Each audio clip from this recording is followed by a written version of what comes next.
sambungannya. Ya. Dan dian tau pitu kombon tu sampulo sakit de nenek pun kapalan sikit dean tori jene. Mantakin tambaluan mantai padalim bulan tuka langam buntu hulu metanet. Tungga sepum buntu hulu metanet langam mai tanet telan dabanua. Tiransa di tabulang yan na peta mana tabulang. Ya, maknanya begini. Luar biasa ini. Dia menyebut manusia 7 lalu menyebut lagi manusia 11. Ya. Ya. Dan dia tahu itu artinya tidak ada lagi manusia 7. Ya, karena sudah menyebar kemana-mana. Tidak, sudah meninggal barangkali. Oh, meninggal. Tinggal Pungka Padang sendiri ya, manusia 7. Ya, manusia 7 pertama. Iya. Tahu itu pertama maksudnya. Iya, ini sudah benar. tidak ada. Ya. Jadi tinggal Pungka Padang lah yang hidup. Kemudian Pungka Padang itu ada gongnya, gong putih. Makanya dikatakan mantek pada limbulang. Oh, pada limbulang itu gong putih. Gong putih. Kemudian mantakin tambalana artinya ada perang panjang yang dia bawa. Ya, dia bawa. Kemudian tukar langgam, tukar sempong buntu hulu artinya mendaki ke pegunungan buntu hulu. Metanete langgam mai kemudian menelusuri itu pegunungan. Lalu turun Tiransa atau terdampar di daerah Tabulahan. Kemudian menobatkanlah cucunya yang bernama Dain Tumanan menjadi ditugaskan sebagai petahamana yang ada di Kondesapata Waisapalelean ini. Artinya pembagi pusaka kepada keluarganya di wilayah Kondesapata Waisapalelean ini. Benar sekali teman-teman. Sebenarnya ini kalau waktu kita agak luang ini tentu saya yakin Paman Majid masih menyimpan banyak cerita. Ini baru manusia 1, manusia pertama dari manusia 11 kita cerita. Nah, kita lanjut dulu Paman, mungkin lain waktu bisa kita perdalam lagi. Ke manusia kedua dari manusia 11 itu. Tadi kan manusia pertama, anak pertama dari Dain Mangana itu adalah Dain Tumanang. Anak keduanya siapa? Ini kita susun ke bawah sampai 11. Ya. Anak keduanya bernama, kalau saya tidak salah ya, Dain Mangana anak pertama, kemudian anak kedua Ampu Tenge atau digelar Tami yang berdomisili di Bambang. Ya. Jadi tadi Dain Tumanang berdomisili di Tabulahan, sekarang Ampu Tenge ini berdomisili di Bambang. Dia juga berdomisili di Bambang. Ya, menarik. Kemudian yang ketiga Dain Malulung, ada yang mengatakan ke Bolanipa, ada yang mengatakan ke Pomboang, tapi di dalam tulang nenek, ya artinya cerita rakyat ini tidak tertulis, dikatakan dia ke Ulumanda. Oh, Ulumanda dekat sekali di sini, dekat Malunda. Tapi cerita selanjutnya memang di Ulumanda, tapi ada putranya 3. Yang menyebar ya. Dain Marambu. Kemudian Dato' Ata di Pomboang dan Tandiri di Sendana. Berarti benar-benar manusia 11 ini betul-betul menyebar. Memang sudah, ini betul-betul sudah masuk ke pesisir Sulawesi Barat ini. Betul-betul masuk ke pesisir wilayah Sulawesi Barat sekarang. Belum ada Sulawesi Barat dulu. Bahkan saya yakin di fase manusia 11 ini mungkin belum fase Mandar juga. Paman, belum. Belum. Menarik, ini sudah 3. Jadi ada Dain Tumanang, tadi saya catat, ada Ampu Tenge dan Dain Malulung yang diduga masuk di Ulumanda tadi ini. Juga beranak pinak kemudian masuk di Pambuang, masuk di Sendana dan seterusnya. Teman-teman sekalian, saya kasih catatan lagi-lagi, harus saya sampaikan apa yang saya ceritakan bersama Paman Majid malam ini. Ini adalah folklore, cerita rakyat atau tulak nenek yang sering beliau sebut. Jadi kita jangan berdebat soal benar salahnya, karena ini tulak nenek sesuai yang beliau dapatkan dari neneknya juga. Bicara. Jadi jika di luar sana ada cerita yang berbeda bisa saja.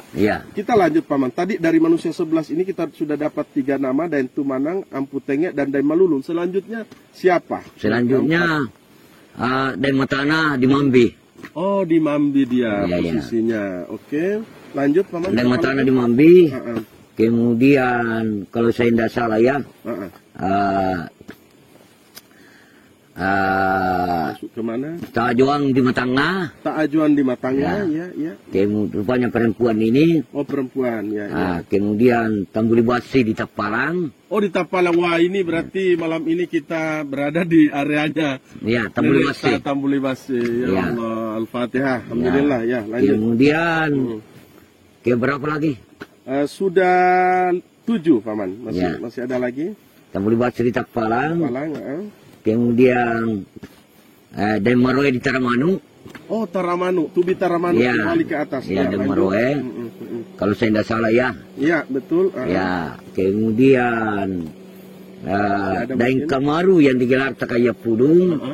Kalau saya catat sejarah dari atas ini, dari menguasai ini. Masuk dalam manusia 11. Ya. Takaya Pudung itu atau Daeng Kamaru menuju ke Sumahuk Sondoang, tetapi pusaranya ditemukan di Mekata. Oh, masuk ke Mekata. Mekata Malunda. Luar biasa. Ya. Wah, ini teman-teman turunan dari Mekata turut bangga. Ternyata ada satu nenek 11 yang masuk ke mana tadi Butu Mekata ya? Butu Mekata yang disebut dengan Takaya Pudung atau bergelar Daeng Kamaru. Iya, Daeng Kamaru. Menarik. Lanjutkan, masih ada mungkin baru 8 ini. Yang ke-9 adalah Daeng Kamaru. Mungkin ada yang masuk di Mamuju? Mungkin? Sahalima di Kuah Tabang Mamasa. Oh, Sahalima di Kuang Mamasa. Sahalima justru kembali mendekati domisili nenek moyangnya di Toraja, yaitu di Kuah Tabang Mamasa. Berbatasan dengan Toraja berarti? Ya, berbatasan Toraja. Iya. Sahalima atau Sabalima. Sahalima atau Sabalima. Iya. Ya. Menarik, ini saya sudah catat semua. Berarti masih ada satu lagi, Paman, sepertinya. Sudah 10 ini. Ya, tidak, 2 lagi. Oh, masih ada 2 ya? Oke. 2 lagi, siapa lagi kira-kira? Yang selanjutnya ke-10. Ya, ke-10. Makedaeng, nenek Makedaeng di Mamuju Kota. Oh, Makedaeng inilah yang ini pesisir Mamuju. Masuk di Mamuju. Ya, tapi begini. Ya. Ceritanya cerita tapi tidak ada tertulis. Hanya cerita nenek moyang atau tulang nenek. Bahwa sebagian generasinya itu migran ke Donggala dulu. Tidak tahu entah bagaimana. Iya. Kemudian yang ke-11 anak bungsu dari Tausa Pulau Mesa ini adalah nenek Talak Bina yang di berdomisili di Kalumpang sekarang, kalau dulu Keang. Jadi makanya dalam syair Seng-Sengo itu disebut Talak Bina di Palako, Talak Bina di Kalumpang, di Palako di Keang. Di Palako di Keang itu apa maksudnya? Artinya Talak Bina di Kalumpang ditempatkan yang berdomisili di Keang. Wah, menarik sekali. Sebentar, Paman, ada yang saya kasih catatan ini. Kalau dari catatan saya ini berarti ada 2 kali Kalumpang mendapatkan nenek. Iya. Ya, saya mencatat dari Taupitu pertama kalau tidak salah ada nama Lombeng Susu ya. Iya. Lombeng Susu Taupitu pertama. Iya. Kan? Saudaranya Pungka Padang. Iya. Kemudian di tahun 11 ini dia mendapatkan satu nenek lagi yang disebut Talak Bina tadi. Iya. Melanjutkan perjuangan Lombeng Susu. Iya, Lombeng Susu. Wah, menarik sekali. Ada yang ingin dikomentari, Paman, dari 11 ini apa saja peran-perannya, di mana saja domisilinya dari manusia 11 tadi ini. Tadi kita sudah bicara banyak mengenai Den Tumandang sebagai pelanjut mana dari Pongka Padang itu sendiri, yang turun ke anaknya yang bernama Den Mangana kan.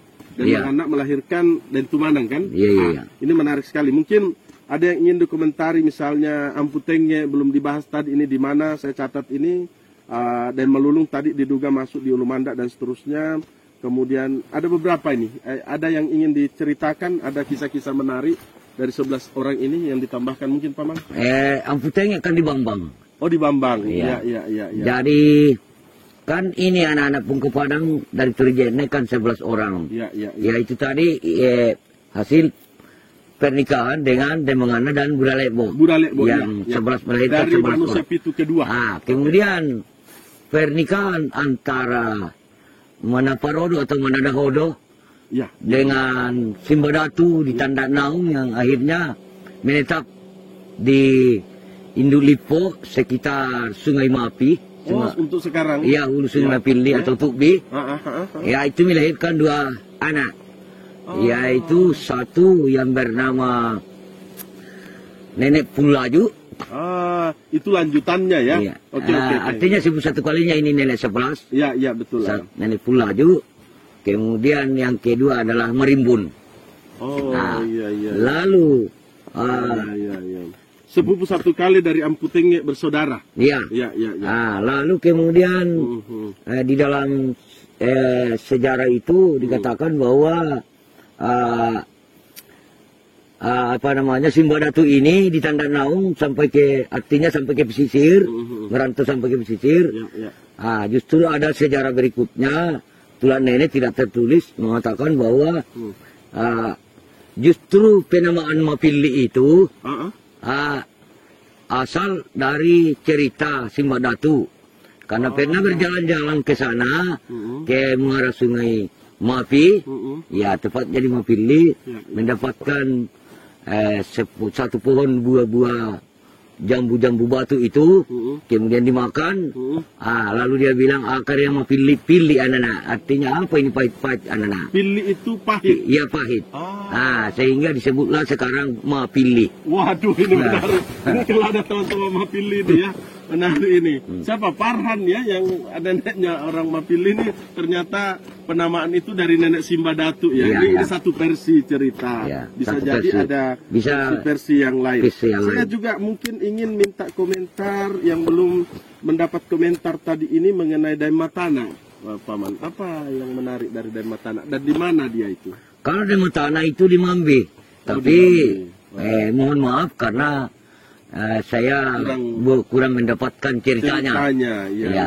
Yang jelasnya ada anaknya, kalau saya tidak salah, ya ada anaknya ini yang bernama Tabelisek, dan inilah yang menikah dengan Nenek Pulaju yang ada di Tukbilem Mapi, dan melahirkan nenek moyang orang-orang Lembang Mapi selanjutnya menjadi satu kerajaan yang disebut Gualinda Kadanene, yaitu dengan ibu kotanya Tukbi. Menarik sekali ini.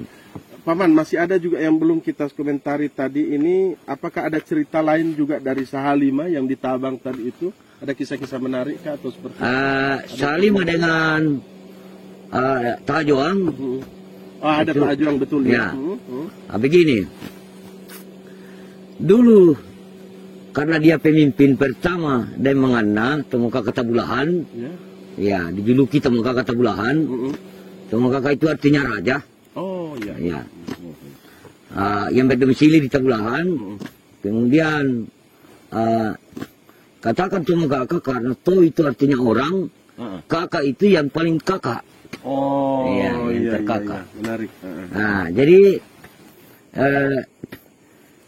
ketika itu memanggil semua saudaranya 11 orang itu, 10 orang lainnya, karena akan mengadakan upacara ritual adat.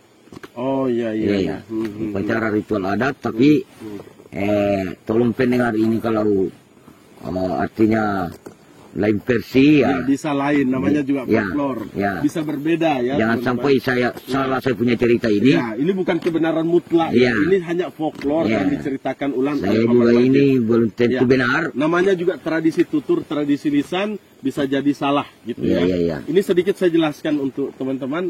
Di dalam kebudayaan ada yang disebut dengan limitasi budaya. Limitasi budaya itu semakin panjang sebuah era kebudayaan ditarik, itu dimungkinkan semakin banyak juga ada reduksi di dalamnya atau terjadi misinformasi. Apalagi ini tradisi tutur, tradisi lisan. Jadi bisa saja berbeda di tempat lain, tetapi saya sangat mengapresiasi malam ini atau selama ini apa yang sudah didapatkan oleh Paman Majid dari nenek moyangnya, berbagai cerita tentang tulak nenek ini. Gitu, Paman.